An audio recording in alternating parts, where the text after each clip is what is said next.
VP Singh ഇന്ത്യയുടെ പ്രധാനമന്ത്രിയാവുന്ന കാലത്ത് അന്നാണ് അദ്വാനി രഥയാത്ര നടത്തിയത്. ഇന്ത്യ മുഴുവൻ വർഗീയത ആളി കത്തിച്ചുകൊണ്ട് രഥയാത്ര നടത്തിയത്.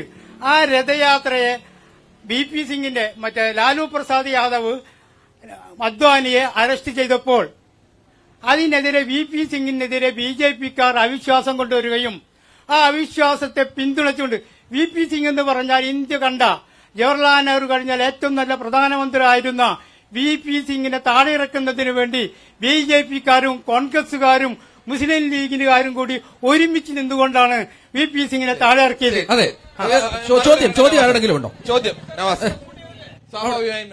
അല്ല, ഞാൻ പറഞ്ഞ വിഷയത്തെ തന്നെ അദ്ദേഹം ഉയർത്തുന്നത്. നല്ല സർക്കാർ ഞാൻ പറയാം, അങ്ങനെ ഒരു നല്ല സർക്കാർ ഉണ്ടാവാൻ നിങ്ങൾ പറഞ്ഞതാണെങ്കിൽ BJPയുടെ സപ്പോർട്ട് വേണ്ടി എന്തിന് നിങ്ങളൊപ്പം കൂടി? എന്തിന് നിങ്ങളൊപ്പം കൂടി? അദ്ദേഹം ചോദിച്ച അതേ കാര്യമാണ് ഞാനും ചോദിച്ചുകൊണ്ടിരിക്കുന്നത്. വിശ്വനാഥ് പ്രതാപ് സിംഗ് എന്ന് പറയുന്ന VP സിംഗിനെ ഈ രാജ്യത്തിന്റെ പ്രധാനമന്ത്രി കസേരയിലേക്ക് കൊണ്ടുവരുമ്പോ കോൺഗ്രസിനെതിരെ ഒരു ബദലുണ്ടാകണമെന്ന് പറഞ്ഞ് CPM നേതൃത്വം കൊടുത്ത് BJPയുടെ സഹായത്തോടു കൂടി VP സിംഗിനെ കൊണ്ടുവരുമ്പോ VP സിംഗ് ആരുടെ പ്രധാനമന്ത്രിയാണ്? ഞാൻ പറയുന്നത് BJP നേതൃത്വം കൊടുക്കുന്ന ഒരു പുതിയ മുന്നണിക്കകത്ത് ഈ പറയുന്ന CPM പ്രതിനിധികൾ ചേർന്നുകൊണ്ടാണ് വിശ്വനാഥ് പ്രതാപ് സിംഗിനെ രാജ്യത്തിന്റെ പ്രധാനമന്ത്രിയാക്കിയത്. ആ VP സിംഗിനെ പ്രധാനമന്ത്രിയാക്കാൻ നിങ്ങൾ BJPയോടൊപ്പം ചേർന്ന് നിൽക്കാൻ പ്രേരിപ്പിച്ച ഘടകം എന്താണ്? ഇപ്പൊ നിങ്ങൾക്ക് BJPക്കെതിരെ നിർത്താൻ പ്രേരിപ്പിക്കുന്ന ഘടകം എന്താണ് എന്ന ചോദ്യമാണ് തുടക്കം മുതൽ ഇടതുപക്ഷം ചോദിച്ചുകൊണ്ടിരിക്കുന്നത്.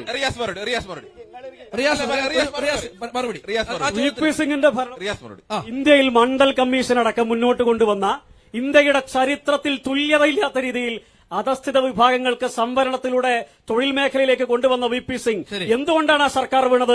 BJPയുടെ നയങ്ങളെ ഒരു തരിമ്പ് പോലും ഇന്ത്യയുടെ ജനങ്ങൾക്ക് മുമ്പിൽ അവതരിപ്പിച്ചില്ല എന്ന് മാത്രമല്ല BJPയുടെ സവർണ മേധാവിത്വത്തിനെതിരെ ശക്തമായ നിലപാടെടുത്തതിന്റെ പേരിലാണ് ആ സർക്കാർ. കഴിഞ്ഞ 15 മിനിറ്റ് ഒരു ചോദ്യം ആവർത്തിച്ച് ചോദിക്കുന്നു. റിയാസ് ഉത്തരം പറയാൻ കഴിയില്ല.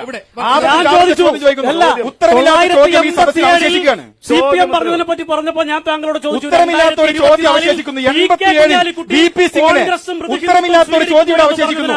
87 VP സിംഗിനെ BJPക്കൊപ്പം CPM കൂടെ നിന്നുകൊണ്ട് VP സിംഗിനെ പ്രധാനമന്ത്രിയാക്കാൻ എന്താണ് കാരണം? ഉത്തരം പറ. ഉത്തരമില്ലാത്ത ചോദ്യം അവശേഷിക്കുകയാണ്. നിങ്ങൾ ഈ ചോദ്യത്തിന് ഉത്തരം പറയാൻ നിങ്ങൾക്ക് സാധിക്കില്ല. അത് സാധാരണ CPMന്റെ സ്ഥിരം പരിപാടി. ഒരു മിനിറ്റ്, CPMന്റെ ഇവരിപ്പം പറഞ്ഞല്ലോ അത്തരത്തിലുള്ള ഒരു കാര്യത്തിന് വേണ്ടി സപ്പോർട്ട് ചെയ്യുന്നത്. അങ്ങനെയാണെങ്കിൽ ഈ സർക്കാരിൽ CPIയുടെ നേതാവ് ഇന്ദ്രജിത് ഗുപ്ത ആഭ്യന്തരമന്ത്രിയാണ്. താങ്ങി നിർത്തുന്ന BJPയുടെ 57 MPമാരാ. BJPയുമായി ഞങ്ങൾ തൊടില്ല. ഇപ്പൊ കേരളത്തിൽ രാജിവെച്ചു പോവാണ്. ഒരു മെമ്പർ വോട്ട് ചെയ്താൽ ഉടനെ രാജിവെച്ചു പോകും. എന്നാ നിങ്ങൾ പറയണ്ടേ ഞങ്ങൾ ഇപ്പം ഭരണം നന്നാക്കാൻ വേണ്ടിയാണെന്ന്? ഇഷ്ടംപോലെ സ്ഥലത്ത് അവർ ചെയ്യുന്നുണ്ട്. അന്ന് ചെയ്യാതിരുന്നത് അന്ന് കോൺഗ്രസിനെ താഴെ ഇറക്കണം, ഇപ്പൊ BJPയെ താഴെ ഇറക്കണം.